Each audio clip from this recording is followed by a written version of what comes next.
we have a really good series called The Chosen. Yeah.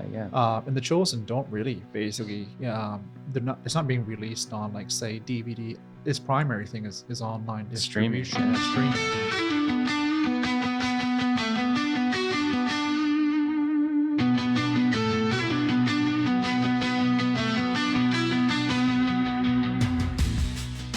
Cool. So, Jeremy, welcome to the Life Explore podcast. You are episode 3. And how would you like the new setup? Yeah, well, thank you, Wes, for having me.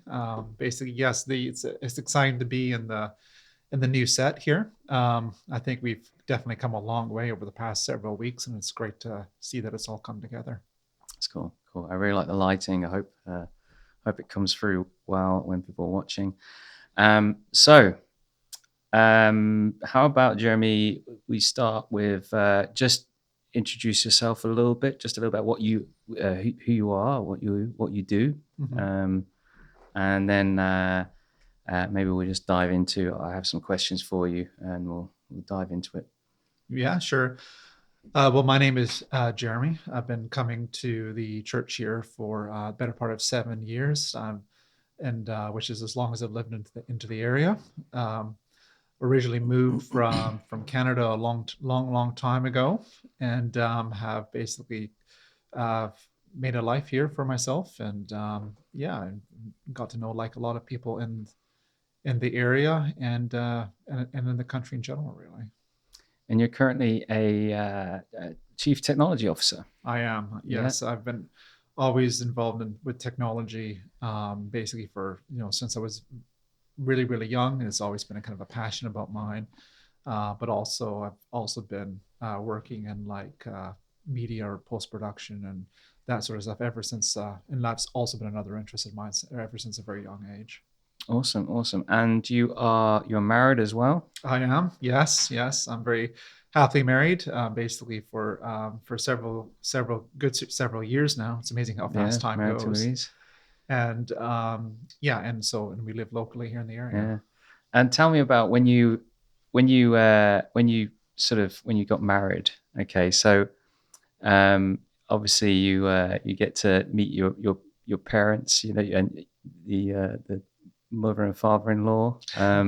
So you got to meet your in-laws when was that in the one day or before?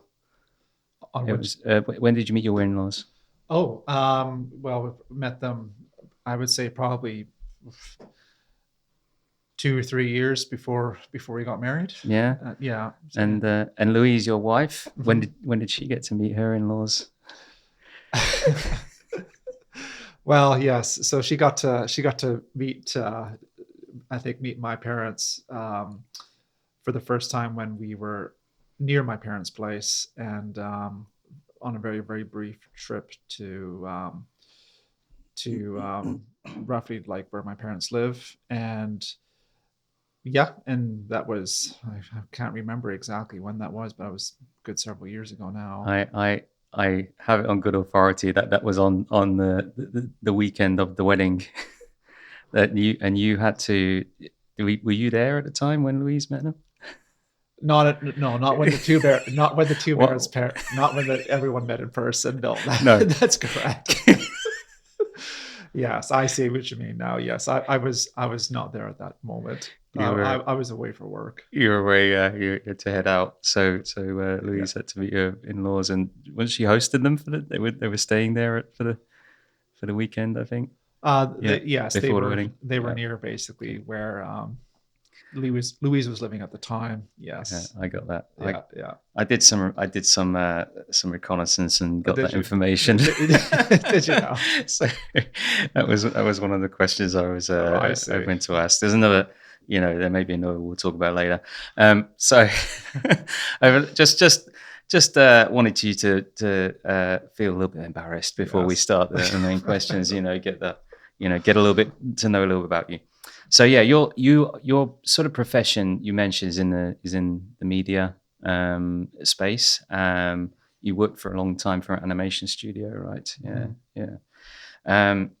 So I have I have a question about that. So, if your life was made into a movie animation, what trailer scene would convince people to go watch it? That's a very good question. I would probably say about someone who has just dropped into a new city and a new culture without ever being in a certain country before, and then just kind of watching the events unfold just to see how that person would adapt Mhm. and everything. So that's pretty much my story. Well, okay then. So, in your journey from Winnipeg to the UK, what unexpected cultural twists have challenged you, and how did those moments redefine your perspective on life? Well, I think it's a simple, like small things. So, say for example, is it Z or Z? Hmm. Is it why are there two taps for the water on the sink compared to one? So little things like that. I think I mean, looking back at it now, I mean, it's both countries speak English, but the terminology basically might Yeah. be slightly different. So it's been very, very interesting to see how that kind of equates to, yeah, across the pond, Yeah. really. And from a technical, from your career perspective, technology perspective, is there any sort of cultural differences you've seen, or in the workplace, for example? I think less and less as time goes on. I think basically we're living in a very, very small. Basically, the world is getting smaller as the day goes by. So the trends that we see in one area or one Hmm. country is actually very, very similar that we see in another. And so I think that has definitely changed over the past several decades, and we're seeing more collaboration or more similar ways of working. Hmm. It's not like you used to, back in the day, you used to email a file to yourself, and but those sort of days are kind of over. So you've traveled a lot. Hmm. You've traveled all over the world, uh, not only for business but also for leisure as well. What's been your most unpredictable and unforgettable moment during your travels around the world? Well, I could, yes, okay. So I was in. This is several years ago. I was in Italy one time, and it was in the middle of, and coming back here was a nightmare. And for whatever reason, it was one of the most stressful flights ever. It should have been a 40-minute flight and ended up being 2 days trying to get back. Um, it was in the middle of a big storm and basically an airline strike at the same time. And so I remember that was quite an eventful trip. And so, but yeah, so that is one of the more complicated flights that I've been on. Anything in particular that sort of made it, more maybe more difficult than it needed to be? Well, on top of all that, basically my bag got lost. Oh And so when gosh. I got back here, then they even couldn't find my bag. And so ironically, basically, I found some random phone number on the internet for someone who was taking a look in this. So I actually drove basically to where this I got an address in the middle of nowhere, and it was basically in the back of a van. So I go up, basically knocked on the door, and said, "Can I have my suitcase, please?" Wow, Yeah. wow. Just from a phone number on the internet. Like, what was that, a phone for the airline or Well, it was a for full, something? yeah, because it was kind of Yeah, a third party that was dealing with yeah, the yeah. baggage and stuff Right. like that. And So just chasing that. otherwise, I would have lost my suitcase because the airport didn't know where it was. On that note, what is the wildest piece of tech advice you've ever received that reshaped your perspective? The wildest piece of tech advice that's Yes. kind of Yeah. reshaped my Yeah. perspective. I think there's probably several things that come to mind, but I think one of the biggest things is how can technology kind of change potentially business practices. And Hmm. so a lot of companies' requirements are now changing compared to Hmm. basically what they were before. And we see kind of a next generation of different tools and different ways of doing things. So I think the biggest thing is actually maybe rethinking about basically what the standard things are, we're doing, and how does that look like, say 5 years from now, 10 years from now. Because if we take a look at what the world was like, say, 15 years ago, it was completely different. So there was no things like Google Apps for Business, or there was no Office 365. Mm. And so in the way that people consume technology is Mm. now having a almost a direct impact on the way that these companies operate day to day today. Mm-hmm. Yeah, absolutely. I think we could all say that as well. You know, Mm-hmm. how technology has kind of increased, or it's increased opportunities in how we can do things. You know, and I'm thinking in terms of I'm thinking in terms of when I met my wife, Donna, and we we we had a bit of a long distance relationship in the beginning, Mm. and I think it was just on the cusp of when I think MSN Messenger You're right. was Yeah. coming out and Yahoo Messenger and those things. And I remember when that was our lifeline, because otherwise you have to write letters, you Mm-hmm. know. And I remember I think we did maybe write a few letters or send a few cards to each other, but pretty soon we'd adopted that MSN and I think Skype in the early days as well. And we could have like video calls, and I think that's helped a lot of not only business but personally. I think that's helped a lot of relationships as well, and being able to keep in touch with so many friends and people all over the world now that we didn't have that opportunity before. That's right. So kids today just don't know what that's like. Appreciate. They don't Yeah. appreciate that at all. Or before Google Maps was MapQuest. Yeah, exactly, Yeah. exactly. Um, so, um, just back on that sort of career perspective, you're a little bit of a, I don't want to say celebrity, but you're quite well known within your industry, for what you do and thereabouts. So you've done quite a few interviews with various tech blogs, various industry events. Um, what is one question that you wish you were asked that nobody has asked you yet? Well, I guess within the media space, you're right. I Mhm. have done like a lot of things like that in the past. I would probably say one of the big questions asked, that I have not been asked is how do you see in 5 years from now? How do you see the landscape changing, Mhm. and what enablement factors are going to basically have an impact kind of going forward? So, for example, like, I mean, like before the pandemic, basically the technology was starting to mature to a place where you could do this, but it wasn't being 100% utilized. And so when the pandemic happened, people all of a sudden were forced to embrace it. And that basically, I think, really started to change people's mindset as to basically how they consume technology to do X, Y, and Z. So it didn't only affect basically kind of like the media sector, but almost every other Mhm. sector. Um, and for many, many traditional like pro visualization industries, they had to think different now. And now that basically we've been out of the pandemic for a bit of time, we kind of see basically people kind of adopting these new technologies into their day to day. And the implications are that is the biggest thing is that it's basically a different mindset. So I guess the question would be is like basically where do we see things going in the next, like, say, 5 years from now, and Mhm. how do you enable basically like the way that people want to consume technology, and therefore those working in those affected industries kind of going forward. Mm. Yeah, cool. That's a good answer. And you were also nominated once for outstanding contribution to visual effects for an award. You didn't get the award, but you were I nominated. was. You were a nominee. Yeah. What was that experience like? It was, yeah, it was very cool to be nominated. It was yeah, I kind of felt honored for the contributors that I had done, or that I've helped contribute, and it was very, very cool to kind of have to be recognized for that, really. Mm. So it was yeah, it was very nice. Yeah, yeah. Any awards in the future? I hope so. That'd be good, wouldn't it? Yeah. Yeah. Um, you also have a little bit of a passion for photography. I mentioned Mhm. photography, I know as well. So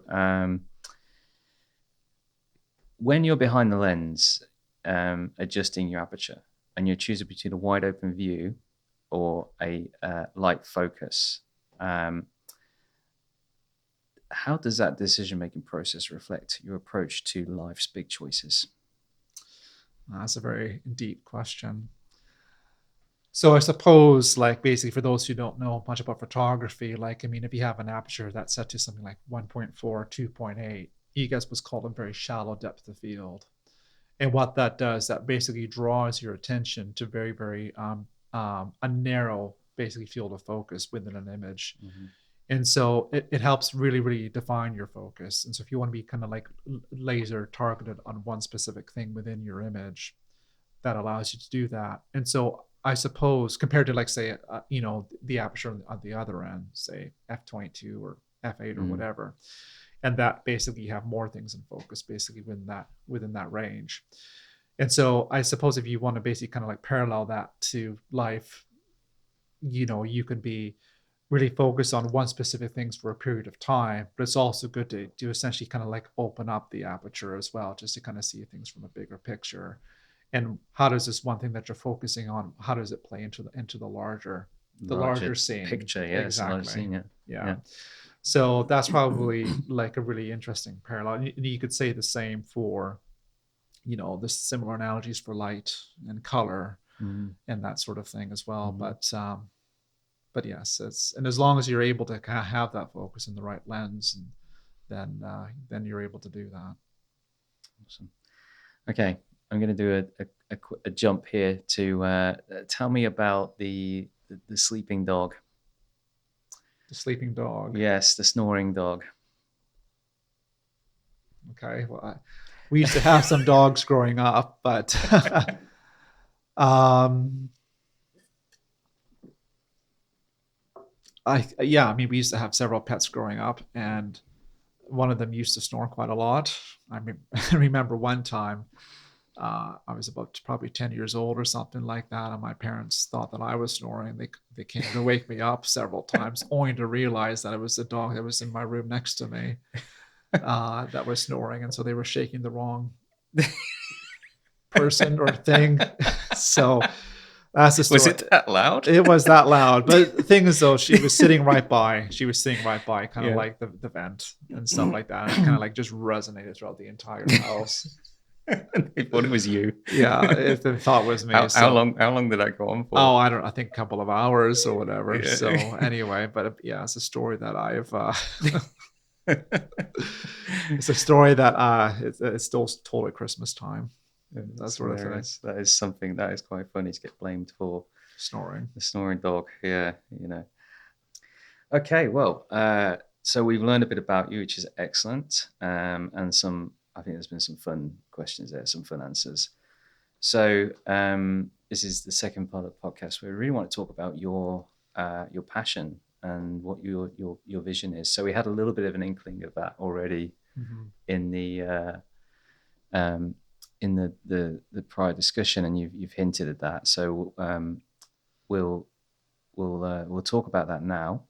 So just if you could just very quickly talk a little bit about your sort of your background in the media industry and what it is primarily, the projects that you've worked upon. Yeah, no. So I was just saying, in a former life, I was basically have had the opportunity to work on like a lot of stuff that you would see on TV or several films. It's ranged everything from sofa adverts to working on some stuff for Disney or Lucasfilms, such as some of the new Star Wars films. You got to go to Skywalker Ranch, didn't you? I did recently as well. Yeah, which was very cool. Yeah, very good. And rub shoulders with some, movie directors and people who've worked on those movies and stuff as well. Yeah, no, I have. I've been very very privileged in that regard. So it's cool to basically kind of to meet some of these directors and some of the people involved in these big productions. So, and your big passion is for sort of Christian media, isn't it? For seeing sort of more projects which are perhaps faith-based or perhaps have more of a kind of, I suppose, a family sort of ethos to it. Yeah. Yeah, this goes on to like maybe another private discussion that we were having, but like the bar to entry Mhm. basically for some of this stuff now is getting more and more Mhm. accessible Mhm. to so many different people. Mhm. So for example, I mean, we're sitting in this room here Mhm. and basically, we've managed to deck out this set Yeah, here, yeah, yeah. and that maybe 10, 15 years ago just wouldn't have been possible or easily as On the doable. budget, yeah, on the Exactly, budget we done on, yeah. exactly. And so there is so it's not just for like TV and film, but it's also for like things like distribution, for podcasting. Mhm. And so it's there's a lot more stuff is becoming easier and more affordable to do compared to basically what it was, say, 10, 15, 20 Yeah. years ago.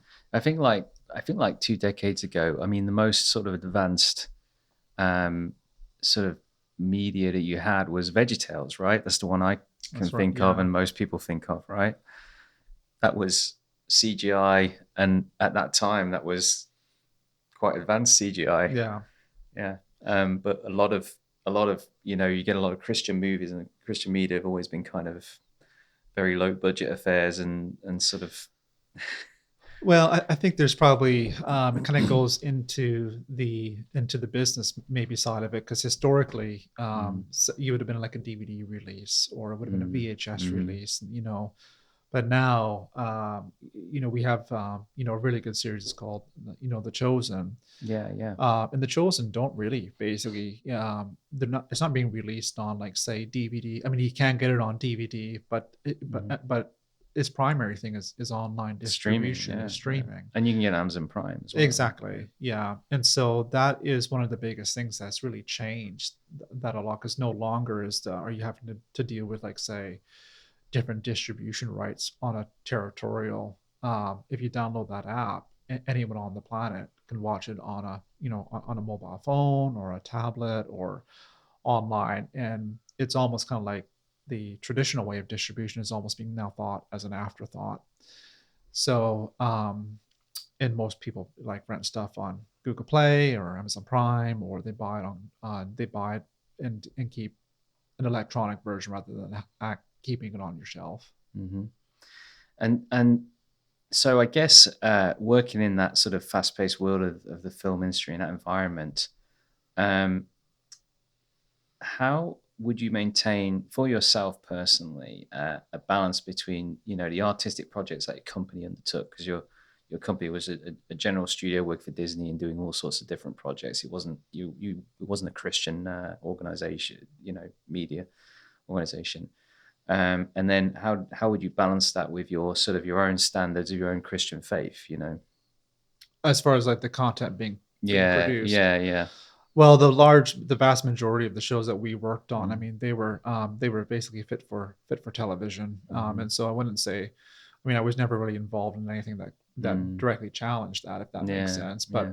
But it was actually really fantastic to work with some of the directors who could actually Mm-hmm, properly tell a story, mm-hmm, then mm-hmm, how the visual element kind of supported, mm-hmm, mm-hmm, kind of supported that story. mm-hmm, And through studying, basically kind of like their work and the way that they do things, mm-hmm, they're able to basically communicate, their message or what they want to do very, mm-hmm, very effectively mm-hmm, through the use of mm-hmm, basically of post-production. mm-hmm, Um, but again, like, I mean, it is, that is definitely a skill mm-hmm, that, was kind of like reserved for almost like a really set group of people.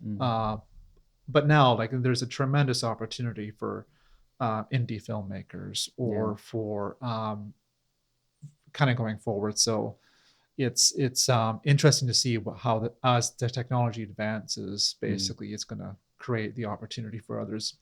I think the biggest challenge that a lot of people have or will have is actually understanding how to use the tools, or how to basically get the message out with these tools. So yeah, understanding how cameras work, yeah. understanding.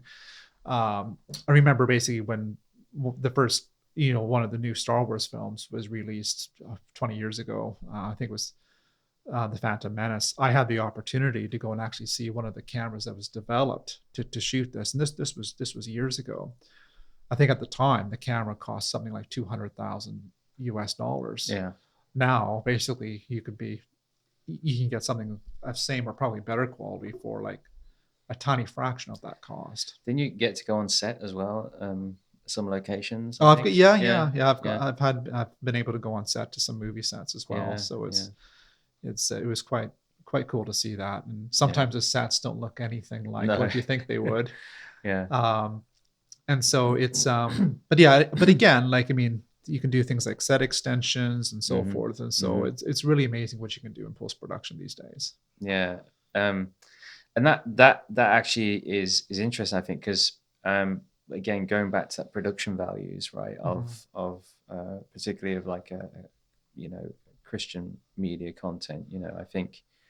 I think back in the day, the budget wasn't there for a lot of the CGI stuff. So if you had a movie which wanted to show, I don't know, sort of an angel appearing, for example, could be quite sort of quite low budget, really. But now it seems like there are more accessible um, CGI effects that can be used, but also you mentioned something about the storytelling, right? Mhm. And I think we've seen an element of, again, in the last couple of decades, of a change in the way stories are told, aren't they? So I think from your perspective, like, what ways are you seeing the technology or the story narrative um, driving that? Well, in what way are you seeing those the technology and the craft um, driving those faith-based narratives for storytelling? Well, I think the because the tools are changing, it basically kind of allows basically certain directors, Mm-hmm. and this is not just within Christian Mm-hmm. circles, but it allows certain directors to kind of like say, for example, expedite basically Mm-hmm. kind of like trying different things and through that whole Mm-hmm. iterative process. Mm-hmm. So there's several things from the technology front that helps basically people do mock-up storyboards faster, Mm-hmm. Mm-hmm. or basically try different things or different camera angles and that sort of Mm-hmm. stuff. And if you basically kind of like, there's a lot of technical advancements that really allow people to try and do quick different things. And so you don't have to start the entire iterative process again. Yeah. And that brings a huge flexibility, Mm-hmm. basically, to some of these people who really want to do that. But that's really being driven by basically kind of like advances on the tech side of things. Mm-hmm. And it's also basically that it applies to other industries as well. Mm-hmm. And so what it can do is that it can really allow you to work faster or to basically try different things. Or the other thing that's kind of very exciting is that all of a sudden now, with like pixel streaming technologies, you no longer confined to basically a physical room or physical address. And so what that also enables you to do is to kind of work collaboratively with some of the best talent anywhere. And so, say for example, we're here in England, but if we want to work with someone in Ireland or Scotland, there should be no barriers. And it's not like we all need to gather to one physical location anymore. Mm-hmm. So the idea of being able to collaborate, almost like in a Google Apps or Office 365 Mm-hmm. sort of Mm-hmm. scenario, is now possible. Mm-hmm. So I think thinking to some of those shows like the Chosen, um, with your sort of background knowledge, your behind the scenes knowledge, what sort of things have you seen in those shows which has surprised you, or that you found has been executed really well in terms of again telling the story? Yeah, there's one shot in The Chosen where they had to do, it wasn't overly complex Mm, work, but basically they had to have like something like 5,000 extras. mm. No, obviously Was they that the Feed the 5,000? Is it? exactly, Yeah. exactly. And so obviously, basically, like that was just not Yeah. possible. Yeah. And so obviously, but that you can do that in post production. Mm. And so essentially, you can generate your 5,000 people. Yeah. Yeah. And but the work that was done on that with traditional like green screen and Yeah. that sort of stuff, and because of the quality of the cameras has Hmm. risen up dramatically, you don't see really any artifacts. Hmm. And so unless you're really really looking for it, the average person watching it just wouldn't click. And Hmm. which is exactly kind of what you want. You essentially want, you don't want the actual any of the post production work to be visible. Mm. Yeah, You yeah, just want to see yeah, 5,000 people. yeah, But obviously, if you do like a big, if there's another thing where you have flying cars or whatever else like that, you obviously know that's fake. yeah, But I think it's kind of like taking the hidden value yeah, of things like visual effects with the yeah, advancements in IT yeah. that can basically help you do basically a really higher quality bar, which overall increases the production value of the show. Thinking of those like the flying cars and stuff, but what I was thinking of when you said that was, you ever watch those kind of those videos? I think that there's a lot on YouTube, but where they show a kind of a historical movie scene, and people point out like kind of I think what they call it, analogy, uh, things that don't belong there, Right. or they might point out sort of a plane flying in the background. Have you seen those types of Some of them, different? yeah, Yeah, yeah. yeah, They forgot yeah. to paint it out. Yes, yeah, yeah, Yeah, exactly. Yeah, I think in one of the Lord of the Rings, there's like a Ford Toyota or a yeah, car in the background they forgot yeah. or something. There's what was it? One of the most recent ones I think was Game of Thrones, where there's a coffee cup on Yes. the table. Yeah. Yeah. But the funny thing is I think, I think majority of people, I don't pick those up always, so I'm just watching something, and the majority of people just don't see it. It's only those eagle-eyed people who spot it, and then Yeah. kind of then it gets reported, right? That's pretty hilarious.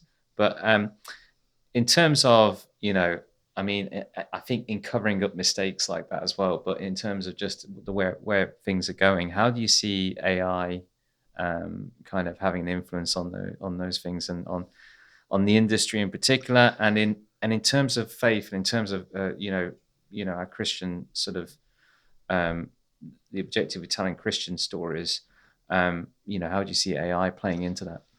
So, I mean, AI is a very, very hot topic. Hmm. Obviously, with what's happened in the United States Hmm. recently, like, I mean, obviously, that's what part of the big strikes were about was AI displacing several Hmm. roles. Hmm. But realistically, though, I mean, they're going to feed into the tool chain Hmm. of how these tools work, and it's not just in the media sector; it's across the board in so many different sectors. And this is essentially a tool that is going to be used, and it's going to be another string to add to your arsenal, Hmm. essentially, on how to do work faster. Hmm. So there's lots of work, and this is just a general broad statement, but there's lots of work that's very monotonous, very boring, very repetitive, that no human really wants to be doing that. And so it gives the power to be automated. So for example, in your example for the coffee cup sitting on a table, Hmm. maybe AI will go through and basically pick up. Well, there shouldn't be any coffee cups in this episode at all. Yeah, Just yeah. So you could go tell and it, tell just me. Yeah. So go and basically, remove coffee cups. yeah, or even just tell me you if know, there is a coffee cup. or even could they just go, right? Well, we've got a brand sponsor. So find any coffee cups and stick the Stick the logo stick on the it. logo on Yeah. it, right? So there's little things like Yeah, that, but again, it's going to be really really about like increasing yeah, efficiency, yeah, or yeah. freeing up basically someone's time to actually doing something that's probably more productive than going through like frame by frame Mm-hmm. looking for coffee cups. Mm-hmm. So, but again, it's a tool that's going to be added to people's arsenal, Mm-hmm. and we see a lot of the software ISVs now starting to do that. I mean, we see it in like Google Bard or Office Mm-hmm. 365, Mm-hmm. and it's going to be kind of it's now starting to trickle down Mm-hmm. into several different software packages that are industry specific. Are there any sort of cool um, productions that you've seen, either professional or amateur, where they've deployed AI already? And Absolutely. yeah. So, I mean, this podcast is going to be edited in something called Resolve, Mm. and there's some new AI tools. One specific called Magic Mask. Mm-hmm. So, if you were to like say scribble over me, you could Mm-hmm. replace the background, Mm-hmm. and if I move my arms, it would basically kind of like track that Mm-hmm. automatically. Mm-hmm. That would have taken historically hours for Mm. someone to do, but now it can be done in a few clicks. Yeah. So it's really really amazing to see those that process being sped up certainly from a Mm-hmm. technical level. And what would you say for a Christian organization or a church that were wanting to sort of take advantage of some of these tools, or to produce something like a podcast like we've got here, and what sort of ways could they leverage, um, the technology, but also AI in order to produce something that's, quite well done. Yeah. So basically, for any church who wants to kind of embrace these new tools, it's going to allow them just to kind of like probably produce content to like such a too much a higher bar than just wasn't easily possible Hmm. before, not without having a small production team behind it. So it's going to be, if you want to generate things like backgrounds or to fine tune audio or to, um, Hmm. again, it's just going to help enable the creation of And content. I'm being reminded by Nathan now that we actually, for our podcast, we actually use AI for our audio tuning, so processing, the audio processing. So yeah, we're already there, ahead We're of the already curve. there. We're ahead of the curve, aren't we? Yeah. I should say, I didn't, when I introduced you earlier, I didn't say you're kind of our producer for the podcast, basically. Um, Yeah. yeah. Yeah. So I'm happy to wear several different you hats. well, yeah, we're sort of, I think when we were starting the podcast, we were trying to work out, um, obviously we're all volunteers doing this, so we were trying to work out like job titles, weren't we? And it's like, okay, well, um, yeah, I think you have pretty much been a person sort of driving our technology purchases, Mhm. and you know, um, yeah, kind of how we should approach that, and looking after the budget as well. I think so. Yeah. Well, thank you for your work on that. No, it's my pleasure. Um, so, in terms of, I think when we're talking about sort of um, getting into this, as a church organization, whatever, what would you sort of say to a Christian who's looking to get into the media and wants to get into sort of, I don't know, technology or animation or producing films and stuff? What kind of advice would you give to them? I think the number one thing is basically, focus on the actual what do you want to accomplish and what do you want your outcomes to be. So, Hmm. say for example, do you want to make a podcast series or do you want to make Hmm. a teaching Hmm. series, or do you want, how are you going to focus on the distribution, that sort of stuff. Because again, the technology now, or the like the cameras that we're using, the editing suites that we're Hmm. using, and so forth, they're making it easier. But again, you really need to focus on the content, and actually kind of making sure that you have something people want to watch or they want to read or they want to absorb, and but the way that but to execute on that is now becoming more in reach of more for more people. Hmm. So again, it's just basically probably focusing on basically what you want to tell and basically the story you want to tell or what you want to accomplish. And then I think everything else, like the AI tools or the editing suites or the cameras or whatever, will kind of support your outcome. Yeah. Yeah. And it's quite it's a low cost for entry as well, isn't it? It's a low Exactly. barrier, and there's a lot of free tools out there already. You can actually experiment with, or for a small subscription, you could Correct. sort of experiment with some of those ideas. I think there's obviously Chat GPT or other various AI tools that will kind of, you can give them an idea and then it produce a script for you, or it'll produce it'll Yeah. tell you how to set the scene, and or what equipment to purchase, or something. Exactly. So yeah, or even how to distribute it. And Hmm. so historically, if you want to make an episode or whatever, you would have to go to a TV channel. That Hmm. TV channel would Hmm. be broadcast at 7, would be on this channel at 7 or 8 p.m. or Hmm. whatever. Hmm. But kind of going forward, though, more and more people are consuming, like content on mobile Hmm. devices. We were Hmm. talking Yeah. about it earlier. Mm. And there was a crazy statistic that someone told me, like in the continent of Africa, that there's like more people with 4G and 5G connected devices than people that have televisions in Yeah. some other country. Yeah. Yeah. And so, like, all of a sudden now, I mean, if you wanted to, like, say, to reach a wider people, you're going to have to, the distribution will have to be online. And I Mm. think that's one of the reasons why I think The Chosen has been so successful globally, Mm. because they've kind of sorted their distribution, but Mm. it's all over the internet. Yeah. And so I probably think it's about kind of a different mindset, basically, when people think about like, well, how do people, or how are people going to actually make Mm-hmm. or get content out there? And Mm-hmm. I mean, linear TV is really struggling against, any of the streaming providers, Mm-hmm. and we can see the production value basically on some of the streaming shows is much higher than, like, say, terrestrial television. Mm-hmm. So it's going to be really interesting to see, basically, what the next several years holds. Mm-hmm. And I think we were talking about the Chosen TV show. I think um, they're also kind of, so they're distributed online, but they're also kind of integrated with traditional media as well. Mm-hmm. Yeah, but the fact is, as a barrier to entry, that you don't need to go to a TV studio. You don't need like a big studio, um, to kind of sponsor you. If you've got a small budget, you can pretty much put something out on YouTube, can't you? And then you've got the Yeah. ad revenue basically. Well, if anything, like things like YouTube is a way that basically Mm-hmm. maybe some smaller Mm-hmm. content producers Mm-hmm. will actually get noticed by some of the other studios Yeah, as exactly. well.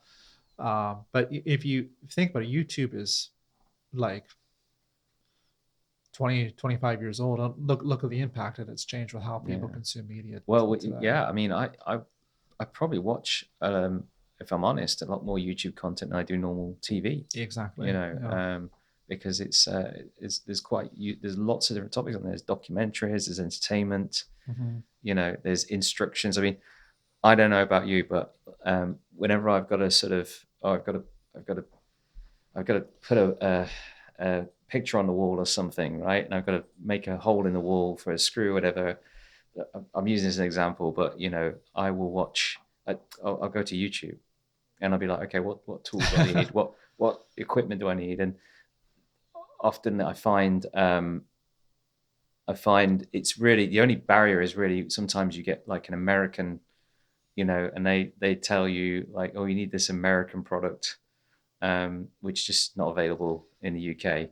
But you can often sort of then Google again and find out what the alternative is, and then get the alternative that's like a UK brand or something, And then, but yeah, I've done that a lot. Is I go to YouTube to look for a tutorial, if there's some sort of DIY I need to do. One of the things that's really annoying I find now is YouTube has like started putting in these ads that are unskippable. Yeah. And I think the irony is I think when we used to, and again, this is us showing our age, but going back to that original terrestrial TV, the one that came through the satellites, you used to sort of watch a show, say like you're watching a movie, for example, and there'd be like about 4 ad breaks in between that movie, and you'd stop, and that'd be the time you go out and get a coffee or something, or get another drink or snacks, and it'd be like 5 minutes of ads.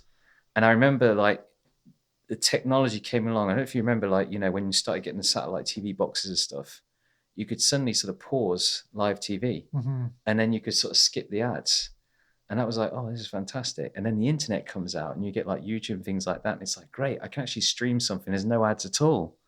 And now we're 2025, all the streaming providers are now putting unskippable Ads. adverts in. Anyway, going back to, so now if I watch live TV, I can skip the ads. If I watch streaming TV, I've got to sit through these ads now. It's kind of it feels like the more things change, the more they stay the same. But I guess that is how this content is supported. Hmm. Um, and we wouldn't have as much of the new content and the opportunities if it wasn't for the adverts. So there has to be a bit of a healthy balance, I reckon. And I'm reminded of, like, like, say for example, you want to, rent a movie or rent a film. Mm. I remember going into the car, driving down the Blockbuster, Mm-hmm. you know, getting your video or your DVD, and then going back home and watching Yeah, it. yeah, Seems like an alien concept now, yeah, basically, yeah. for so many people. But Or yeah, or I remember when there's a hit series or a hit movie that came out on DVD, you'd hope to get there, in time on a Friday night before they yeah. all ran out of the copies. Well, something you probably wouldn't have experienced because you came over here too late. But well, I don't know. I don't know whether it was different for Canada, but um, over here in the UK, we would hear about TV shows or movies were released, and it would take years Yeah. to make it across the pond, right? I think The Simpsons was like it came out in the 80s or whatever. I think it wasn't until mid 90s when we first got the first Simpsons episode. So you got people who had heard all about Bart Simpson and the Simpsons, and maybe caught a little bit, or maybe they went to the US, they bought a tape or something, or a DVD. No, not in the 90s, we no DVD, but it would have been a tape. Um, but we'd hear about these things, and then finally it would make it over to the UK, Yeah. and you get to watch the sort of the first episode, and it's like already 5 seasons in or whatever. And I think movies were the same. I think they took a few years to kind of even Yeah. come out. Um, I remember when the internet sort of broke out, and then there was, basically people were pirating, TV shows and movies and things like that. And I think that really just um, jolted Hollywood and the media studios into action to actually say, well, we have to now, you know, I, I, I remember the Lost TV show, Yeah. and again going back to that early days of the internet where you go on a forum to kind of discuss the latest episode, and there'd be like this kind of sort of almost like 24 hours before it was broadcast in the UK. And so there was this kind of, this point at which, you could go onto the forums and get spoilers for the next episode or something like that. Or there'd be complaints because, you know, um, sometimes you'll have the review sites, will post a review of the latest episode. And so they used to have like spoiler. Well, they probably still do. Is they have spoiler bars now. If you remember, you used to click on the article and it'd be like, cover up the Spoiler spoilers alert. or a Yeah. spoiler alert because you've got to wait 24 hours or a week maybe before you get to see the episode. Yeah. And I think now they've fixed it. I mean, you pretty much, if it's being broadcast in the US, it's being broadcast Everywhere. over here at the same time, which is, Yeah. you know, you think about how long it's taken to get there to get to that. Um, There was an interesting. Basically, there's a new show about David that's on yes, yeah, Amazon Prime, yeah, and it was now I think launch release globally yeah, on the 27th. But as soon as it hit midnight on the West Coast in the United States, it was available here at the same time in the UK, yeah, or yeah, something like a minute difference or yeah, something. So it yeah, just shows you yeah. the massive change. And who's the studio behind that? Is that Angel Studios involved No, in that? it's I think it's Amazon Studios. Amazon are doing that, right? Yeah. Just clear. I mean, that's quite interesting, right? It Mhm. seems. I wonder what's driving that. In terms of looking. Is it just looking? Are they mining old stories and mining stories from the Bible, or is there a, you know, have they looked at statistics? They've looked at how well the Chosen's done, and they thought, actually, we can have a piece of that, or Yeah, perhaps. I mean, yeah, I don't know why, yeah. but and we'll see how the series I goes. mean that. I mean, this could be a little bit of a controversial topic, but I mean, in terms of where you've got sort of, let's say, secular studios producing stories based on either Old Testament biblical stories or even the New Testament. I mean, how would you feel about that? What's your thoughts on that? I think as long as basically they kind of stay true to the story and Mm-hmm. don't really adapt it, Mm-hmm. then if they're able to kind of like say tell the story of David, for example, Mm-hmm. then yeah, I mean everyone who frankly works on the Chosen, for example, Mm-hmm. I don't believe is a believer. Yeah, But yeah, but again, yeah, but the story is being told, and it's getting out there. yeah. So I think it's yeah, I mean we'll have to see. I mean I'm currently just watched a couple of episodes, but Mm. we'll see basically if it stays true to the story. Yeah. I think the main concern, isn't it, is if they try to bring in sort of, I don't know, they try to make it a bit too much like Game of Thrones or something like that, and make it sort of sort of adult themed Yeah. or anything like that. I think that could be a concern. But in essence, being a secular studio, I mean, the Bible does have a lot of sort of there's very very adult themes and things that happen in the Bible. Yeah, or there'd be two takes on the same story. Yeah, So, say yeah, for example, there's another series called Young David, which is an animated feature, but obviously its target yeah, will be kids. yeah, yeah. And so, I think you could tell the same story twice Yeah, so you can have for sort of different age demographics. appropriate. Exactly. Because to be honest, I used to talk about this with a friend, years ago. It's like if you actually made a real, movie of the Bible, it would be like an 18 rated. Yes. Because there's definitely some adult things as along with the violence of there's murder, war, all sorts, and some gory elements as well. There's a lot of sexual content as well. There's a lot of adult content in the Bible, Mm-hmm. which you definitely often this is quite a funny thing really, but maybe not funny to describe. But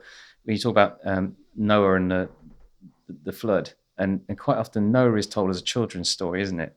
And it's like, oh, the animals into the ark two by two. And when you actually think about it, that was like almost that was just you got millions of people potentially drowning. It's a pretty awful, it's a Thought. pretty awful thing. Um, yeah, Passion of Nathan just my Passion of the Christ was 18 rated 18, I think, as well, because that was pretty brutal Yeah. and essentially realistic. It was the most real, I think, the most real sort of depiction of what the crucifixion would have been. Because again, I think it's a lot of it's kind of just made quite nice. You ever see Jesus on the cross? A lot of time, it's like just pale skin, isn't it? It looks kind of beautiful, nice. But in actual fact, Jesus hanging on a cross would have been quite horrible to look at. Yeah. But I think, yeah, and I think about things like that. There's a lot of Bible stories told, and they're kind of made into sort of very child friendly versions. They're actually kind of, when you think about it, quite horrendous. The things that were happening there. Yeah, Yeah. Yeah. Yeah. Absolutely. maybe quite interesting, is it? If they explored the story of David and they did sort of explore some of the adult themed content and did it in a proper way, it'd be interesting to see. I'm sure there'd be some backlash to it, but I'm also thinking it'd be interesting if they really went sort of was quite faithful, you know. Yeah, and it depends on who your Yeah, age your audience, audiences, who yeah, you want your yeah. audience to be as well. So just touching briefly on your other passion, which is photography again, bringing that back up. We had an interesting discussion a while ago about light. And in the interesting things about light, there was one of the things we mentioned was light spectrum. There's a lot of things that we can't see, Mm-hmm. with the human eye. I don't know if you want to just sort of I think yeah, I think remind of that. Yeah. I think one of the interesting things with light, and Mm-hmm. it's very interesting how it works. So, Mm-hmm. say for example, this coffee cup is yellow, but it's Mm-hmm. only yellow because it's absorbing every other color but Mm-hmm. yellow. Mm-hmm. Um, and I think there's a lot more to basically kind of like light and how it works or what a Mm-hmm. camera can capture. Mm-hmm. There's a lot that we don't see, Mm-hmm. and I think it's very interesting on how basically light works and how basically kind of like the actual physics of light is, it ties into it. Mm-hmm. And it's just because we see one color doesn't necessarily mean that there's not other things involved, and so Mm-hmm. we sometimes don't see everything Mm-hmm. at face value. Mm-hmm. And it was just kind of a reminder to see on how that is kind of applicable Mm-hmm. basically to other aspects of life and other aspects of Mm-hmm. of other things essentially. So And how does that kind of inform, your faith perspective as well, in terms of, I suppose, knowing that there's things out there that are essentially unseen, that we can't see with our human eyes, but they are there. The light waves are there, and as you say, the colors are there, but are being absorbed. What do you bring? What does that bring to you from a faith perspective? I think basically from a faith perspective, you have to really see that there's, we don't see everything behind Mm-hmm. basically the obvious. Mm-hmm. And it's something that, we really need to bear in mind. And Mm-hmm. I could think of several Bible verses that kind of Mm-hmm. could relate or kind of like potentially help reinforce that. Mm-hmm. but essentially just to kind of, I think the bigger thing is that we see, if something happens for a reason, Mm-hmm. or you see one certain color, that doesn't mean that there's, something behind the scenes that is basically that's not obviously aware Mm-hmm. of. And so when we take a photo on a sunny day, Mm-hmm. or a piece of video footage, Mm-hmm. or whatever, we're only seeing a very small percentage Mm-hmm. of, of what's there. And then if we take a look at Mm-hmm. behind the lens, or behind the spectrum, or whatever else, Mm-hmm. then it's going to be, it's kind of interesting to think about things in that sort of Mm-hmm. terminology.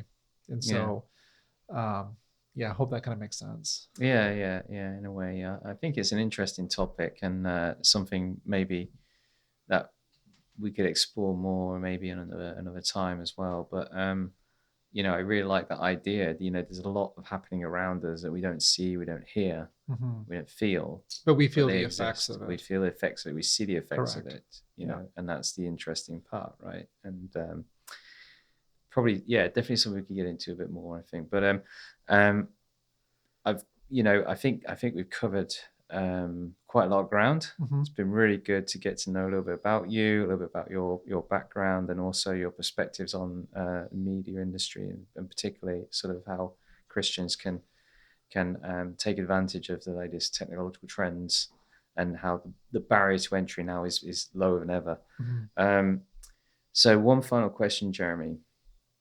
100 years from now, what is one thing that the generations of tomorrow can take away from the church of today? 100 years from now. Oh, that's a deep question. Um, I'd probably say the importance of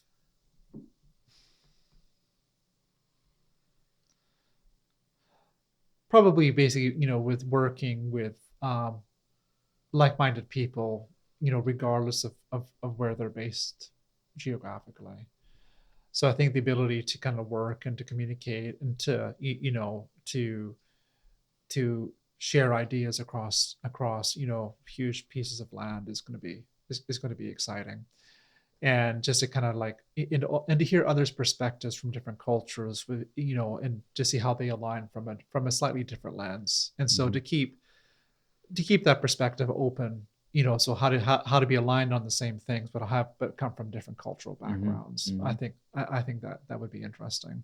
I don't think we're gonna have to wait 100 years for that. No, we're almost there already. Yeah. But it'd be interesting, I think, for future generations to look back at how we managed that, going from being very sort of locally based people Hmm. to having those like instant collaboration across Exactly. countries. Yeah. Yeah, And we're almost there today, yeah, as you it's say. going to be very normal for them, but for It, us, it's still figuring out, aren't we? that's correct. Yeah. Thank you, Jeremy. Thanks for joining us, Awesome. and that concludes our episode for today. We hope you've enjoyed watching or listening to this episode. If you have any thoughts about the topics from this episode, feel free to leave a comment or reach out to the team. Don't forget to follow, like, and subscribe wherever you're joining us from so you won't miss the next episode. We appreciate you listening in and look forward to bringing you more content through Life Explored. Bye for now.